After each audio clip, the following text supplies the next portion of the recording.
Sócrates, veo que vais a devolverme magníficamente los discursos con que ayer os regalé.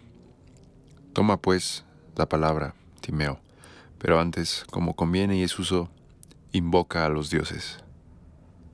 Timeo, en efecto, Sócrates, por poca o mucha que sea la sabiduría que tengan los hombres cuando se disponen a una empresa como lo voy a intentar, imploran siempre el favor de los dioses.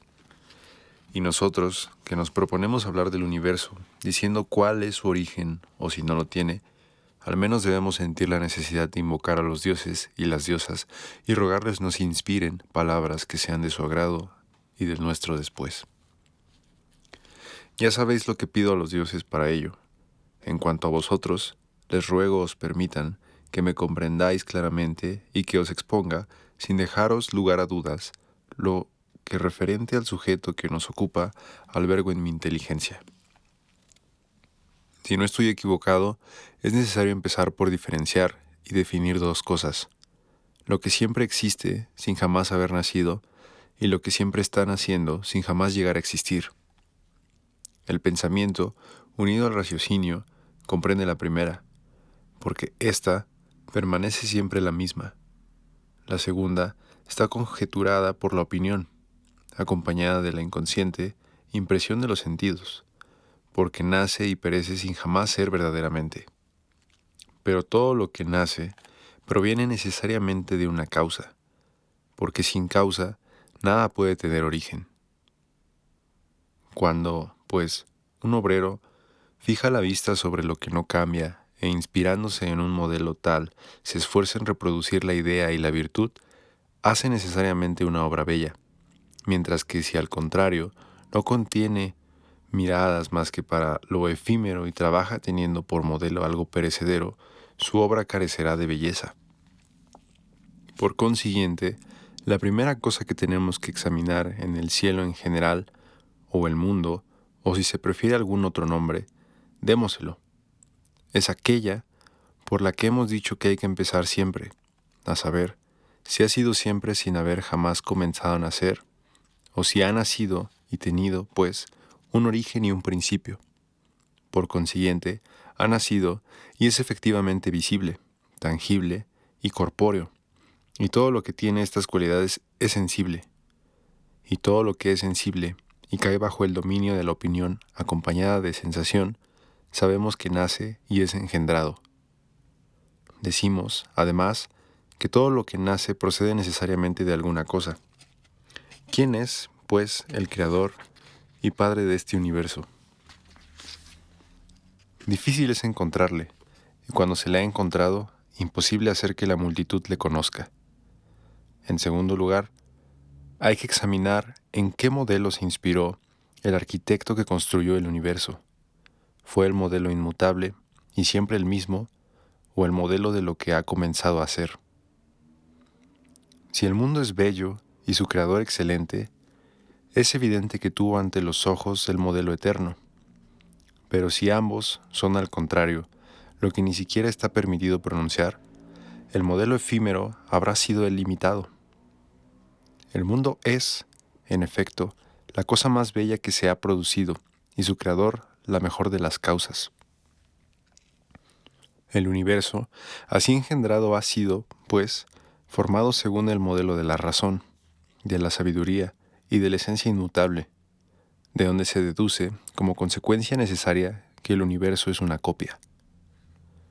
En todo es de extrema importancia comenzar por el principio natural, por lo cual había que empezar haciendo la distinción entre la copia y el modelo. Las palabras tienen, en efecto, una especie de parentesco con las cosas que expresan. Los discursos referentes a las cosas estables, inmutables e inteligibles deben ser estables, inquebrantables e invencibles, si puede ser, frente a todos los esfuerzos de la refutación, y esto de una manera absoluta. Pero si los discursos se refieren a lo que ha sido copiado de dichos objetos, como no serán más que una copia, bastará que sean verosímiles, por analogía con el sujeto. En efecto, lo que la existencia es a la generación, es la verdad con relación a la creencia. Si por lo mismo después de que tantos otros han hablado tanto de los dioses y del origen de las cosas, no logro conseguir darte una explicación completa de todo, y siempre de acuerdo con ella misma. No te extrañes, pero si mis palabras no van en verosimilitud a la saga de ningunas otras, conténtate con ello, Sócrates, y no olvides que yo, que hablo y vosotros que juzgáis, somos todos hombres, y que tratándose de un sujeto tal, debemos aceptar un relato verosímil sin pretender profundizar más. Sócrates: dices muy bien, Timeo, y hay que tenerse ciertamente a lo que dices. Estamos encantados del preludio. Acaba ahora tu canto sin interrumpirlo. Timeo: digamos por qué motivo el ordenador de todo el universo lo dispuso. Era bueno, y el que es bueno no puede sentir ninguna clase de envidia. Exento de este sentimiento, quiso que todas las cosas fuesen en lo posible lo más parecidas a él mismo. Cualquiera que instruido por hombres sabios admita que esta es la razón principal de la formación del mundo, admitirá la verdad. Dios quiso, pues, que todo fuera bueno y nada malo en cuanto dependiera de él. Por esto tomó todas las cosas visibles, que, lejos de estar en reposo, se agitaban con un movimiento sin reglas ni continuación, y del desorden las hizo pasar al orden juzgando preferible este estado. Pero un ser muy bueno no podía ni puede hacer nada que no sea excelente. A la luz de la razón, comprendió que le era imposible hacer salir de las cosas visibles por su naturaleza una obra privada de inteligencia, que considera en su conjunto fuera más bella que una obra dotada de inteligencia, así como que un ser pueda tener inteligencia si carece de alma. Consecuente con esto, puso la inteligencia en el alma y el alma en el cuerpo, y ordenó el universo de una manera de hacer una obra de naturaleza excelente y perfectamente bella. Por esto, nos obliga a decir verosimilitud que en este mundo es verdaderamente un ser animado e inteligente, producto de la providencia divina. Admitido esto, nos conduce la sucesión de ideas a decir a la semejanza de qué ser lo dispuso el ordenador del mundo. No juzgaremos que sea a la semejanza de alguna de las especies particulares que existen. Nada de lo que se asemeja a lo imperfecto puede ser bello. Lo que comprende como partes a todos los otros animales tomados individualmente o por géneros es, diremos, el modelo del universo. Este modelo, en efecto, encierra en sí todos los animales inteligibles, lo mismo que el mundo nos comprende a nosotros mismos y a todos los seres visibles. Porque Dios, queriendo hacerlo lo más semejante posible al más bello y al más perfecto de los inteligibles, hizo un solo animal visible, el cual abarca a la vez todos los animales particulares unidos por lazos de parentesco. Hemos tenido razón al no hablar más que de un solo cielo, o sería más razonable contar varios, o hacer un número infinito. No hay más que uno si está formado según el modelo. Lo que contiene en sí a todos los animales inteligibles no tolera la existencia de un segundo ser semejante a él, porque entonces tendría que admitirse además de esos un tercero que los contendría como partes, y no sería de los primeros, sino del tercero que los abarcaría, del que habría que decir, para hablar con justicia, que el mundo es la copia.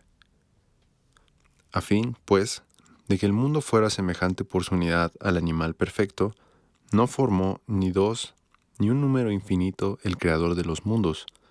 No existe creado más que uno solo, y jamás habrá otro. Lo que ha comenzado a ser es necesariamente corpóreo, visible y tangible, pero nada puede ser visible sin fuego, ni tangible sin solidez, ni sólido sin tierra. Dios, al empezar a hacer el universo, comenzó por hacerlo de fuego y de tierra. Pero es imposible combinar dos cosas sin una tercera. Es preciso que haya entre ellas un lazo que las una, y ninguno mejor que el que con Él mismo y con las cosas que une, hace un solo y mismo todo. Y la naturaleza de la proporción es tal que logra perfectamente este objetivo, porque cuando de tres números o de tres masas o de tres fuerzas cualesquiera, el primero es al de en medio lo que éste es al último, y cuando, por otra parte, lo que el último es al medio, es éste al primero, el medio convirtiéndose en el primero y en el último, y el primero y el último en medios. Todo permanece necesariamente como era, y como las partes están entre sí en relaciones semejantes y constituyen como antes un solo uno, si, por consiguiente, hubiera tenido que ser el cuerpo del universo una simple superficie y carecer de profundidad, un solo término medio habría sido suficiente para unir sus extremidades al unirse él mismo. Pero en el estado actual de las cosas, como convenía que el cuerpo del mundo fuera un sólido, y para unir sólidos son precisos no uno, sino dos términos medios, puso Dios el agua y el aire, entre el fuego y la tierra, habiendo establecido entre estas cosas una proporción exacta, de manera que el aire fuera al agua, lo que el fuego es al aire, y el agua a la tierra, lo que el aire es al agua. Construyó y encadenó por estas relaciones el cielo visible y tangible. He aquí cómo y con qué cuatro elementos fue formado el cuerpo del mundo, lleno de armonía y de proporción. Tiene de su naturaleza la amistad, con la que se une tan íntimamente a sí mismo, que ningún poder podría desasociarlo, como no fuera el mismo que encadenó sus partes. Para componer el cuerpo del mundo ha sido precisa la totalidad de cada uno de los cuatro elementos, porque el Supremo Ordenador lo formó con todo el fuego, todo el agua, todo el aire y toda la tierra, sin dejar fuera del universo ninguna parte ni ningún poder. Primero para que el animal entero fuera tan perfecto como posible por estar compuesto de partes perfectas, y después para que fuera único, puesto que no quedaba de donde pudiera nacer un ser parecido, y finalmente para que estuviera exento de enfermedades y de vejez. Dios sabía, en efecto, que los principios que unen los cuerpos, el calor, el frío y todos los agentes de una gran energía, si llegan a rodearlos y a unirse a ellos a contratiempo, ocasionan enseguida las enfermedades, son causa de la vejez y los hacen perecer. Aquí tenéis por qué razones formó Dios con varios todos un todo único y perfecto, y a resguardo de la vejez y las enfermedades. En cuanto a su forma, le dio la más conveniente y más apropiada a su naturaleza, pero la forma más corriente a un animal que debía contener en sí a todos los animales, no podía ser más que la que abarca todas las formas. Por esto, redondeó el mundo hasta ser de él una esfera, y puso las extremidades en todas partes a igual distancia del centro, lo que es la más perfecta de las figuras y la más semejante a sí misma, porque pensó que lo semejante es infinitamente más bello que lo desemejante. Y pulió exactamente los contornos de este globo, para lo cual tuvo varios motivos. El mundo, en efecto, no tenía necesidad de ojos, porque fuera de él nada queda que ver, ni de oídos, puesto que nada le queda por oír. Sin aire exterior, ¿qué necesidad tenía de respirar? Tampoco necesitaba de ningún órgano, fuera para recibir los alimentos o fuera para expulsar los residuos de la digestión, porque ¿cómo podría entrar y salir algo si no hay nada? Encuentra sus alimentos en él mismo y en sus propias pérdidas, y todas sus maneras de ser, acciones y pasiones nacen de él y en él mismo. El autor de las cosas pensó que sería más perfecto bastándose a sí mismo que reclamando los auxilios de otro. ¿Para qué tener manos si no tiene nada que coger ni nada que rechazar? Por eso no se las hizo Dios, como tampoco pies ni nada de lo que es necesario para andar. En cambio, le atribuyó un movimiento apropiado a la forma de su cuerpo. De los 7 movimientos, el que se relaciona más estrechamente con la inteligencia y el pensamiento. Quiso, por consiguiente, que el mundo girase sobre sí mismo y alrededor de un mismo punto con un movimiento uniforme y circular. Le rehusó los otros movimientos quitándole así los medios de errar de un lado a otro. Y como para tal clase de evolución no hacen falta pies, lo creó sin pies ni piernas. Por estas razones fue por lo que Dios, que es eterno, meditando acerca del Dios que sería un día, le dio un cuerpo pulido y uniforme, igual en todo desde las extremidades al centro, completo, perfecto y compuesto de cuerpos perfectos. Y en medio de este cuerpo universal puso un alma, la extendió en todas sus partes y hasta lo envolvió con ella exteriormente. De esta manera formó un cielo circular que se mueve circularmente, único y solitario, que tiene la virtud de unirse a sí mismo y bastarse sin necesitar de nada extraño, y que se conoce y se ama a la medida conveniente. Y así fue como hizo nacer un Dios perfectamente feliz.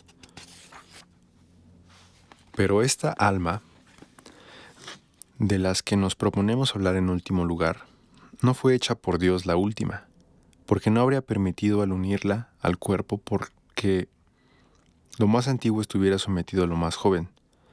En nosotros, que tanto participamos del azar, no tiene nada de extraño que hablemos un poco al azar, pero Él hizo al alma interior, anterior y superior al cuerpo en edad y virtud, porque debió mandar como señora y Él obedecer como esclavo, y he aquí de qué principios la compuso. De la esencia indivisible y siempre la misma, y de la esencia divisible y corporal, formó, combinándolas, una tercera especie de esencia intermedia, que participa a la vez de la naturaleza de lo mismo y de la de lo otro, y así se encuentra situada a igual distancia de la esencia indivisible y de la esencia corporal y divisible.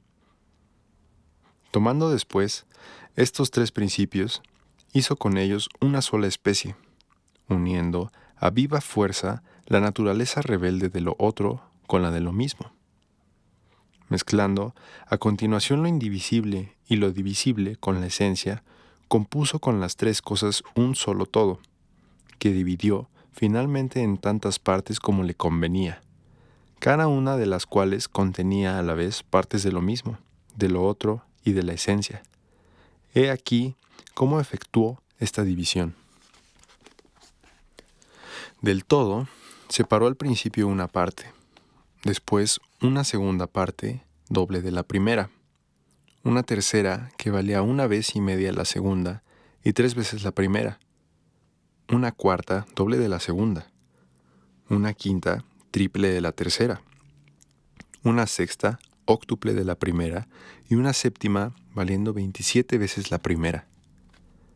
Después de esto, llenó los intervalos dobles y triples, quitando del mismo todo nuevas partes y colocándolas en estos intervalos de manera que hubiera en cada uno 2 partes medias, de las que la primera exceda a uno de sus extremos y sea sobrepasada por el otro en un número igual, pero como de la interposición de estas partes medias en los precedentes intervalos resultaron otros nuevos intervalos, tales que cada uno valía lo que el precedente multiplicado por 1,5, o por 1,1, o por 1,1, llenó, por medio de intervalos de 1 más 1/8 los intervalos de 1,1, dejando de cada uno de estos una parte tal que el número inserto estuviera con el siguiente en la relación de 256 a 243.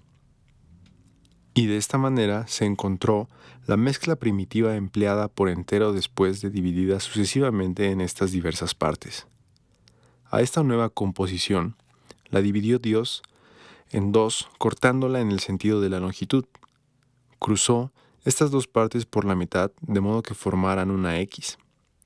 Las curvó después en un círculo, unió las dos extremidades de cada una entre sí y con las de la otra en el punto opuesto a su intersección, y les imprimió un movimiento de rotación uniforme, pero sin desplazamiento.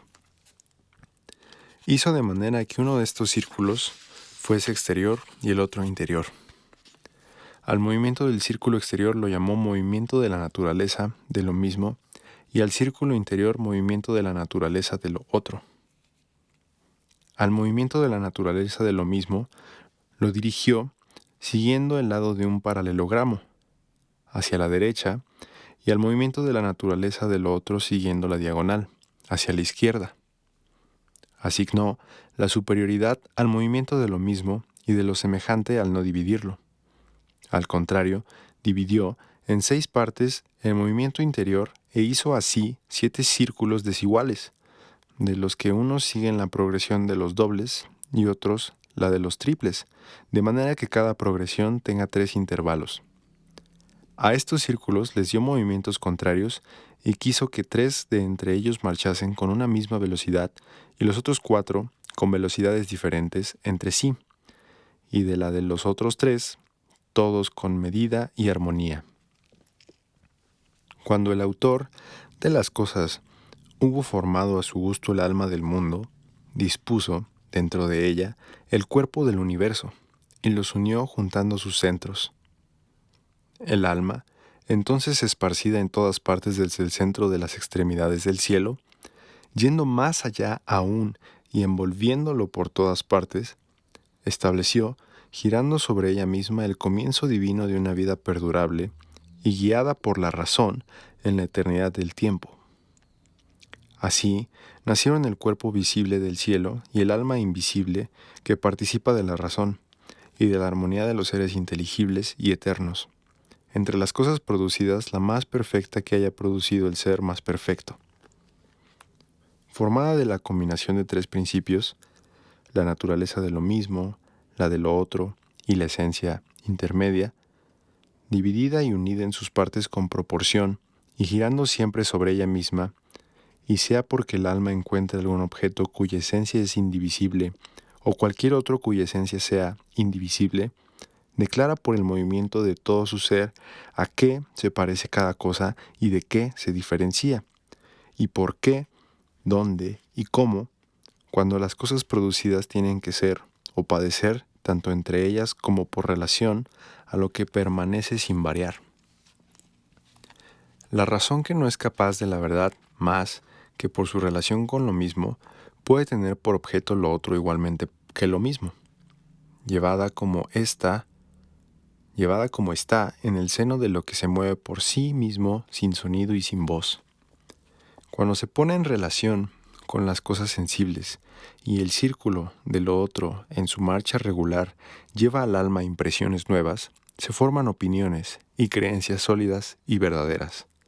Y cuando se une a lo racional y el círculo de lo mismo, rodando mesuradamente, lo proclama, hay necesariamente inteligencia y ciencia perfectas. ¿Dónde se produce este doble conocimiento? Si alguien pretende que no es en el alma, sino en otra parte, no podría estar más lejos de la verdad. Cuando el Padre y el Autor del mundo vio ponerse en movimiento y animarse a esta imagen de los dioses eternos producida por Él, se encantó de su obra y en su alegría quiso hacerla aún más semejante a su modelo. Este modelo era un animal eterno, y Él se esforzó en dar al universo tanto como le fue posible, el mismo género de perfección, pero no habiendo manera de conferir la naturaleza eterna del animal inteligible a lo que ha sido engendrado, resolvió Dios crear una imagen móvil de la eternidad, y ordenado el cielo, hizo a imitación de la eternidad, que reside en la unidad. Esta imagen de la eternidad que avanza según el número que hemos designado con el nombre de tiempo. Los días y las noches, los meses y los años, no existían antes y solo nacieron creados por Dios, cuando éste introdujo el orden en el cielo. Son partes del tiempo, y como éste huye, son el pasado y el futuro, formas que en nuestra ignorancia transportamos muy inoportunamente al ser eterno, del que decimos fue, es y será. Es todo lo que de ello puede decirse con verdad. Las expresiones fue y será no convienen más que a lo que se engendra en el tiempo. Representan movimientos, y como el ser eterno e inmutable no podría ser ni más viejo ni más joven, no es, ni ha sido, ni será en el tiempo. En una palabra, no está sujeto a ninguno de los accidentes que la generación pone en las cosas que se mueven y caen bajo los sentidos. Son formas del tiempo, que imita a la eternidad al efectuar sus revoluciones medidas por el número. Las otras locuciones, el pasado es el pasado, el presente es el presente, el futuro es el futuro, y el no ser es el no ser, no tienen tampoco ninguna exactitud.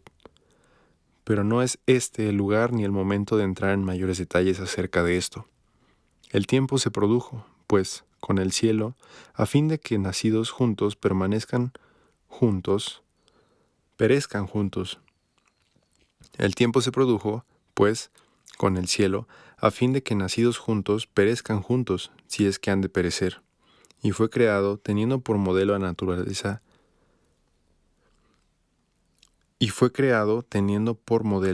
naturaleza eterna para que fuera lo más semejante posible a ella.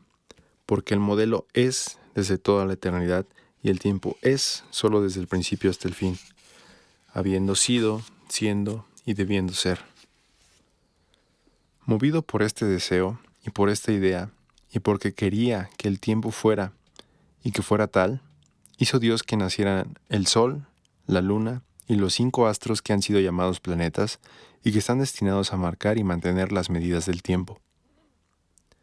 Después de haber dado forma a sus cuerpos, los situó en número de 7 en sus órbitas, que fueron 7, que describe el círculo de la naturaleza de lo otro. La Luna en la más próxima a la Tierra, el Sol en la segunda. Venus y la estrella sagrada de Mercurio en órbitas en las que se mueven con una velocidad igual a la del Sol, pero en sentido contrario, de donde resulta que el Sol, Mercurio y Venus se alcanzan y son a su vez alcanzados los unos por los otros en sus evoluciones. Si se pretendiera exponer dónde puso Dios a los otros astros, ocuparía esta digresión más sitio. Si se pretendiera exponer dónde puso Dios a los otros astros, ocuparía esta digresión más sitio que el sujeto mismo. Si llegamos a encontrar momentos de ocio, los emplearemos tratando de este asunto con la extensión que merece. Después que estos astros, necesarios todos para la existencia del tiempo, hubieron emprendido el curso conveniente, y cuando estos cuerpos unidos por los lazos del alma se convirtieron en animales y aprendieron la tarea que se les imponía, recorrieron, siguiendo el movimiento de lo otro, oblicuo con la relación al movimiento de lo mismo y dominado por él, unas órbitas mayores y otras órbitas menores. Y aquellos cuya órbita era menor fueron más deprisa y menos veloces los que tenían una órbita mayor.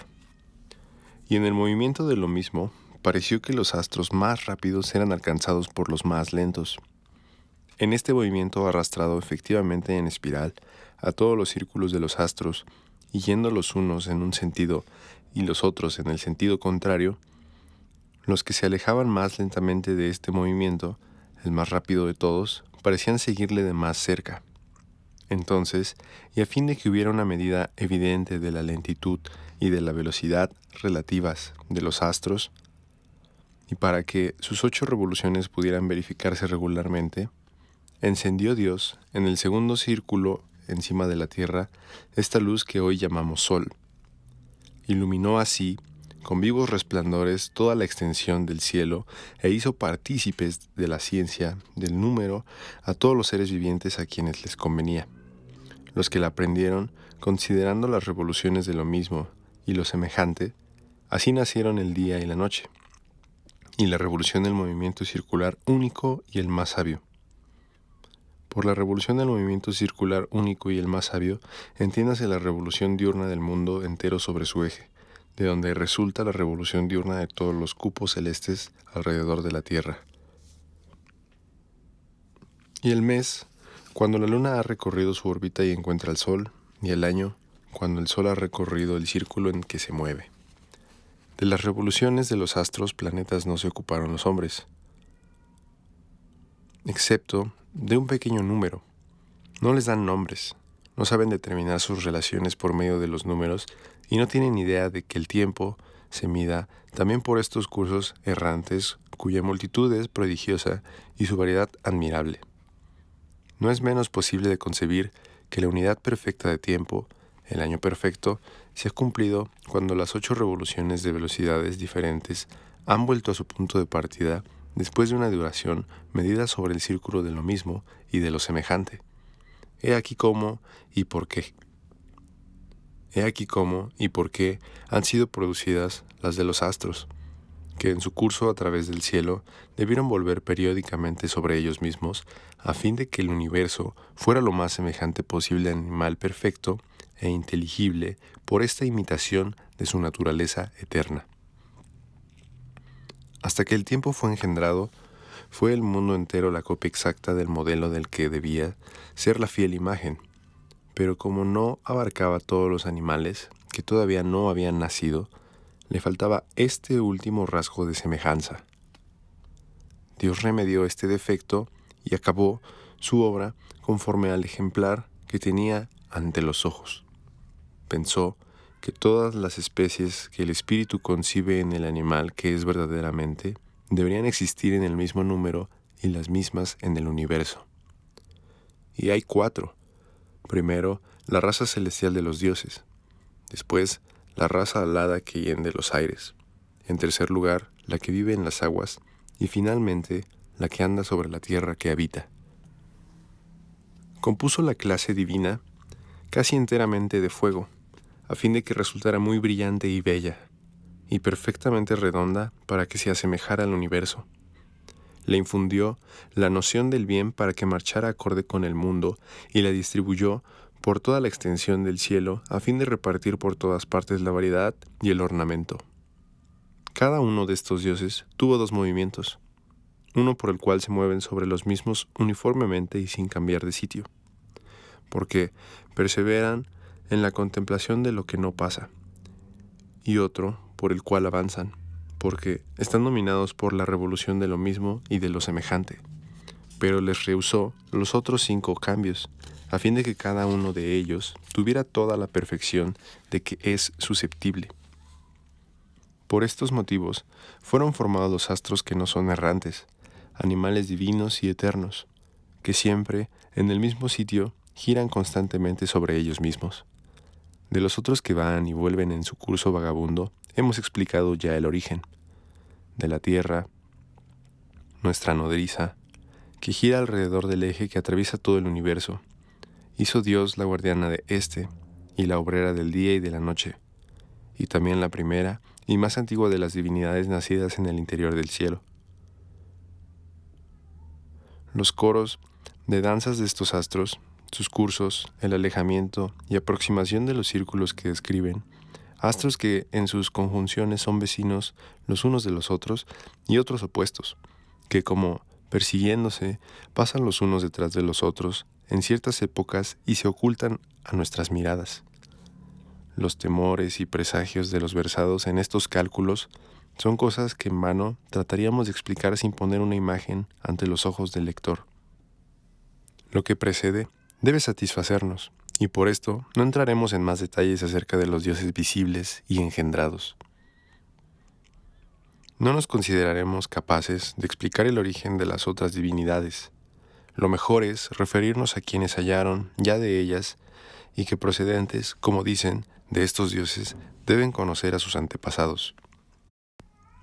¿Cómo no creer a los hijos de los dioses aunque sus razones no sean verosímiles ni sólidas? Es la historia de su familia a la que nos refieren y hay que aceptarla con confianza, según es costumbre. Tal es, pues, no lo dudamos, la genealogía de los dioses. De la tierra y del cielo nacieron el océano y Tetis. De estos Porcis, Saturno, Rea y otros muchos. De Saturno y Rea, Júpiter y Juno, y todos los hermanos que se les atribuyen lo mismo que toda su posteridad.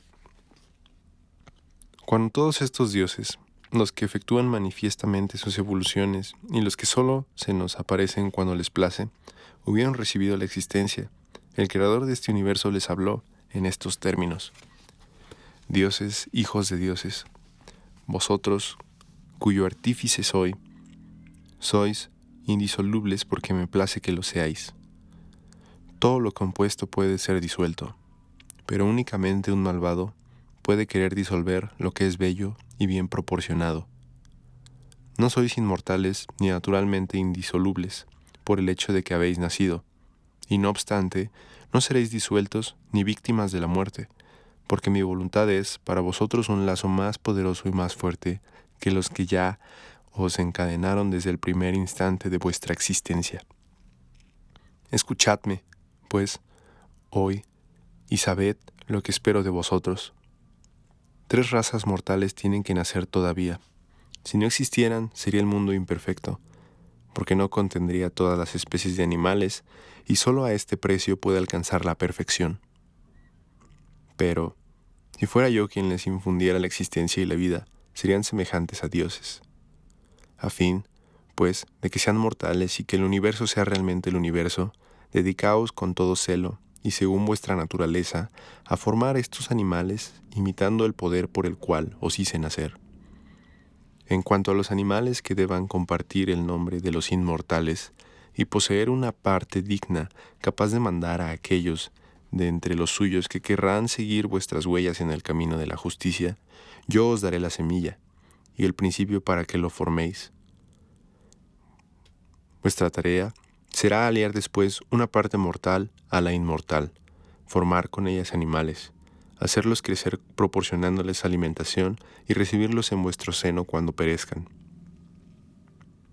Dijo, y en la misma copa en que por una primera mezcla compuso el alma del mundo, vertió lo que le quedaba de los mismos elementos y los mezcló de una manera análoga, solo que lejos de ser tan puros como anteriormente, lo fueron 2 o 3 veces menos. Después de haberlos fundido en un todo, lo dividió en tantas almas como astros hay.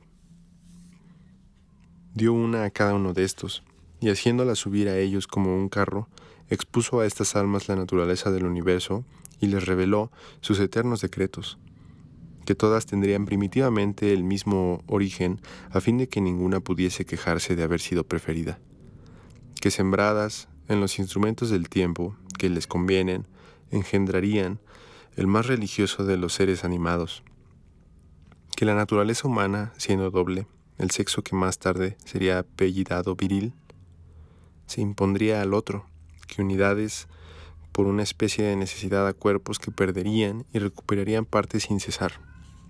Experimentarían necesariamente, en primer lugar, la sensación común a todos, resultado natural de impresiones violentas.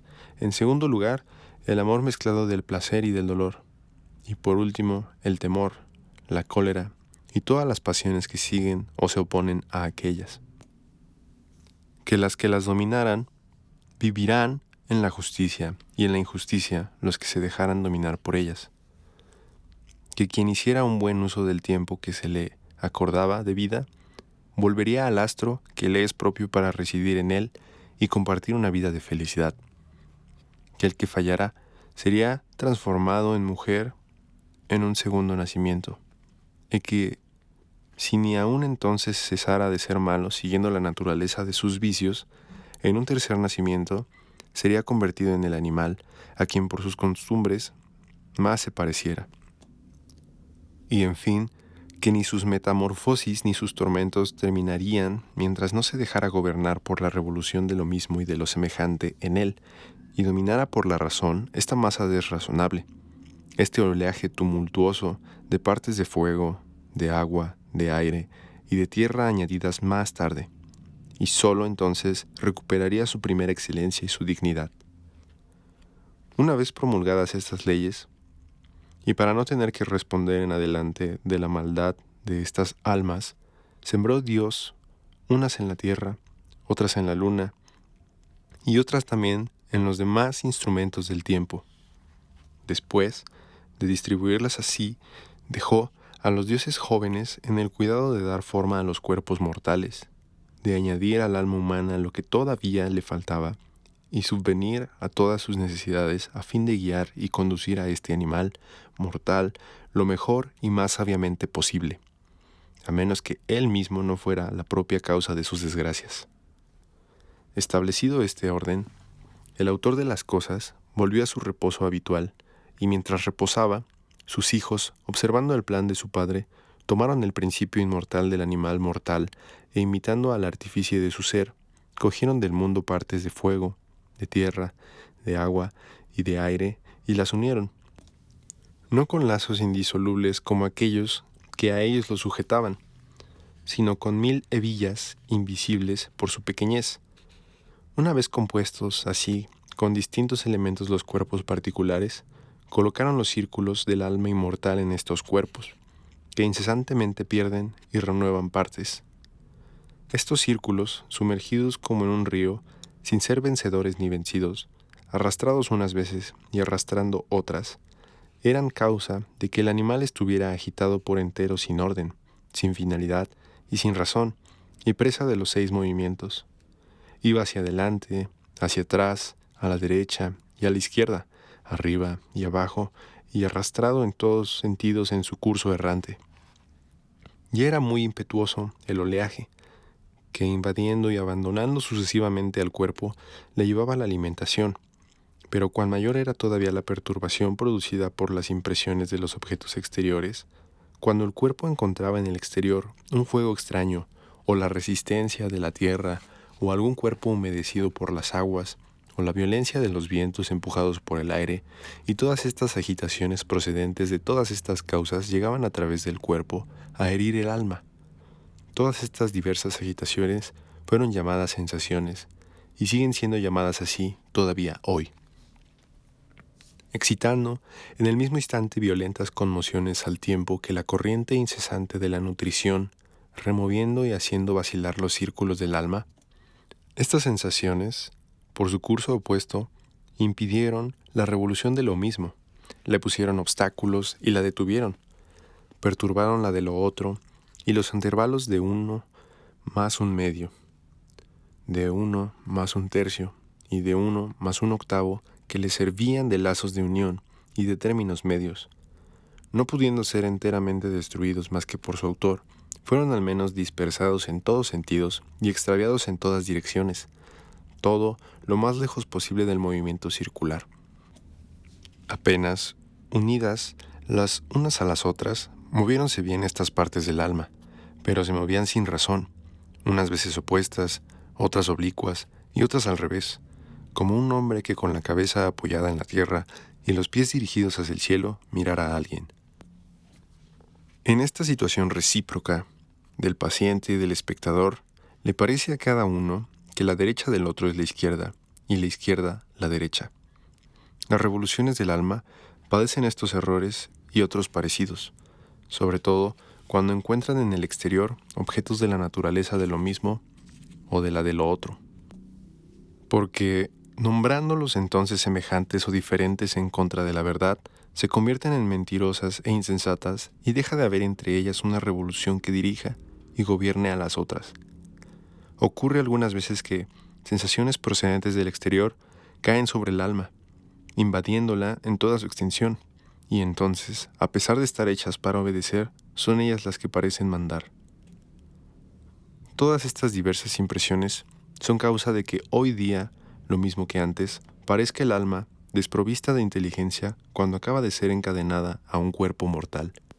Pero, cuando la corriente de la alimentación, por la cual el cuerpo se desarrolla, penetra en él menos abundante, cuando los círculos del alma, recobrando la calma, siguen la vía que les es propia y se afirman en ella de día en día, entonces, como cada uno de ellos ejecuta el género de movimiento que conviene a su naturaleza, sus revoluciones se verifican con regularidad, disciernen lo otro y lo mismo con exactitud y hacen completamente razonable y sensato a aquel en quien se encuentran. Y si una buena educación se agrega además a estas disposiciones, el hombre capacitado y perfectamente sano, nada tendrá que temer de la más grave de las enfermedades. Quien, al contrario, no haya dado importancia al cuidado de su alma, y sí recorrido con paso vacilante el camino de la vida, ese vuelve al reino de Platón sin haberse perfeccionado y sin haber recogido ninguna ventaja de su estancia en la tierra. Esto es lo que sucede en el transcurso del tiempo, pero es preciso que volvamos a nuestro asunto y lo tratemos con más exactitud. remontándonos a más altura. Esforcémonos en describir en el cuerpo las partes de que está formado y en el alma las miras y designios de la providencia, sin apartarnos jamás de la mayor verosimilitud ni del plan que acabamos de trazarnos.